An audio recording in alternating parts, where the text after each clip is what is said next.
ಒಬ್ಬ ದಣಿ ಈ ತಾಲೂಕಿನ ದಣಿ ಮಾಡ್ಕೊಬೇಕು ಅಂತ ಒಂದು ವಿಚಾರ ಇದೆ.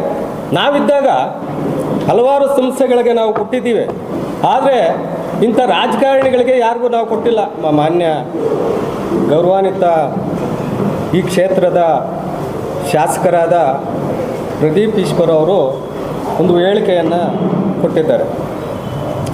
ಹೇಳಿಕೆ CA ಅಂದರೆ ನಗರಾಭಿವೃದ್ಧಿ ಪ್ರಾಧಿಕಾರದಲ್ಲಿ ನಿವೇಶನಗಳ ಬಗ್ಗೆ ಕುರಿತು ಅವರು ಬೆಂಗಳೂರಲ್ಲಿ ಒಂದು ಪ್ರೆಸ್ ಮೀಟು ಮಾಡಿದ್ದಾರೆ.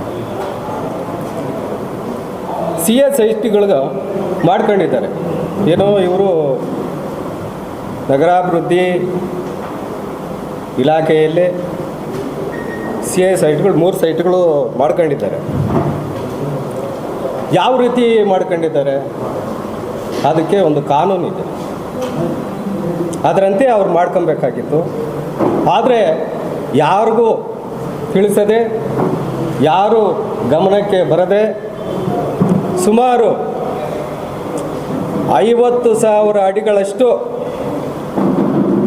ಅವರು ಪರಿಶ್ರಮ ಎಂಬ ಹೆಸರಿಗೆ ಅವರು ಅರ್ಜಿಯನ್ನು ಹಾಕ್ಕೊಂಡು ಮಂಜೂರು ಸಹ ಅವರು ಒಂದು ಹಂತದಲ್ಲಿ ಮಂಜೂರು ಸಹ ಮಾಡ್ಕೊಂಡಿದ್ದಾರೆ.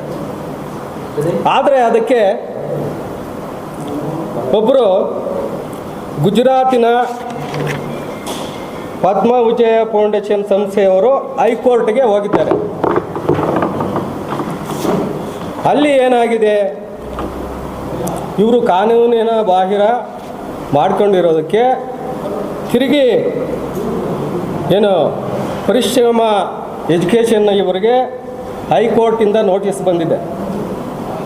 ಮತ್ತು ಕೂಡ ಕಮಿಷನರ್ಗೆ, ಅಧ್ಯಕ್ಷರಿಗೆ ಎಲ್ರಿಗೂ ನೋಟಿಸ್ ಬಂದಿದೆ ಬೆಂಗಳೂರು ಹೈಕೋರ್ಟಿಂದ. ಮತ್ತು ಮಾನ್ಯ ಜಿಲ್ಲಾಧಿಕಾರಿಗಳಿಗೂ ಸಮೇತ ನೋಟಿಸ್ ಬಂದಿದೆ. CA ಸೈಟ್ಗಳನ್ನು ಕೂಡಲೇ ಯಥಾಸ್ಥಿತಿ ಕಾಪಾಡಿಕೊಳ್ಬೇಕಂತ ಒಂದು ಆದೇಶ ಇರೋದರಿಂದ ಅದು ಯಥಾಸ್ಥಿತಿ ಇರಬೇಕು. ಯಾಕಂದರೆ ಇದು ಕೂಡ ಹಗರಣ, ತುಂಬ ಚಿಕ್ಕಬಳ್ಳಾಪುರದಲ್ಲಿ ಹಗರಣ ಅಂದರೆ ಕೂಡ ಹಗರಣನೇ. ನಾವಿದ್ದಾಗ ಹಲವಾರು ಸಂಸ್ಥೆಗಳಿಗೆ ನಾವು ಕೊಟ್ಟಿದ್ದೀವಿ, ಆದರೆ ಇಂಥ ರಾಜಕಾರಣಿಗಳಿಗೆ ಯಾರಿಗೂ ನಾವು ಕೊಟ್ಟಿಲ್ಲ. ಸರ್ಕಾರಿ ಏನು ಇಲಾಖೆಗಳು, ಹಾಸ್ಟೆಲ್ ಇರ್ಬೋದು, ಆಸ್ಪತ್ರೆಗಳಿರ್ಬೋದು, NGO ಸಂಸ್ಥೆಗಳಿಗೆ ಅರ್ಜಿಗಳು ಇವಾಗಲೂ ಹಾಕ್ಕೊಂಡಿದ್ದಾರೆ. ಸುಮಾರು ಜನ ಅರ್ಜಿಗಳು ಹಾಕ್ಕೊಂಡಿದ್ದಾರೆ. NGO ಏನೋ ಕೆಲಸ ಮಾಡ್ತಕ್ಕಂಥ ಇವರು ಸಂಸ್ಥೆಗಳು ಅವರು ಹಾಕ್ಕೊಂಡಿದ್ದಾರೆ. ಆದ್ರೇ ಅವ್ರನ್ನೆಲ್ಲ ಬದಿಗಿಟ್ಟು ಇವ್ರಿಗೆ ಮಂಜೂರು ಮಾಡಬೇಕಂತ ಅವ್ರಿಗೆ ಮಾಡಬೇಕೋ, ಇಲ್ಲ ಒಬ್ಬ ಜನಪ್ರತಿನಿಧಿ, ಒಬ್ಬ ಶಾಸಕ, ಒಬ್ಬ ದಣಿ ಈ ತಾಲೂಕಿನ ದಣಿ ಮಾಡ್ಕೊಬೇಕೋ ಅಂತ ಒಂದು ವಿಚಾರ ಇದೆ. ಮಾಡೋವಾಗ ಕನಿಷ್ಠ ಅವರು 15 ದಿನ ಮುಂಚಿತವಾಗಿ ಒಂದು ನೋಟಿಫಿಕೇಷನ್ ಹಾಕಬೇಕು. ಏನು ಈ ರೀತಿ ನಮಗೆ ಒಂದು ಕೂಡದಲ್ಲಿ ಸೈಟ್ಗಳು ಬೇಕು ಅಂತ 15 ದಿನ ಮುಂಚಿತವಾಗಿ ಹಾಕ್ಕೊಂಡು ಸುಮಾರು 45 ದಿನ 50 ದಿನ ಕಾಯಬೇಕು. ಅದಕ್ಕೆ 3 ವರ್ಷದಿಂದ ಹಲವಾರು ಜನ ಹಾಕ್ಕೊಂಡವರು 3 ವರ್ಷದಿಂದ ಹಂಗೆ ಇದ್ದಾರೆ.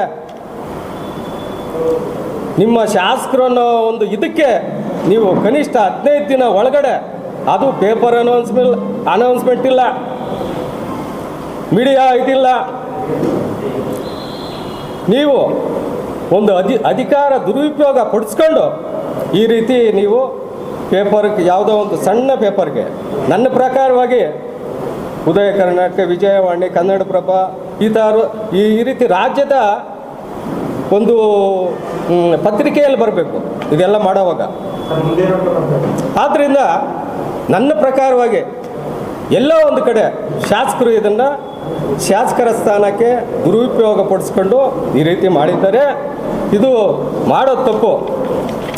ಮಾಡ್ಕೊಂಡ್ಲಿ, ಬೇಕಾದರೆ ನನ್ನ ಪ್ರಕಾರವಾಗಿ ಅವರು ಸಂಸ್ಥೆ ಇದೆ, ಮಾಡ್ಕೊಂಡ್ಲಿ, ಕಾನೂನು ರೀತಿ ಏನಿದ್ರೆ ಅದು ಮಾಡ್ಕೊಂಡ್ಲಿ.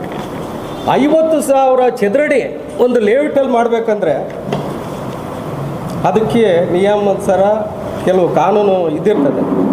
ಆದರೆ ಇವರು 50,000 ಚದರಡಿನ ಯಾವ ರೀತಿ ಮಾಡ್ಕೊಂಡ್ರು?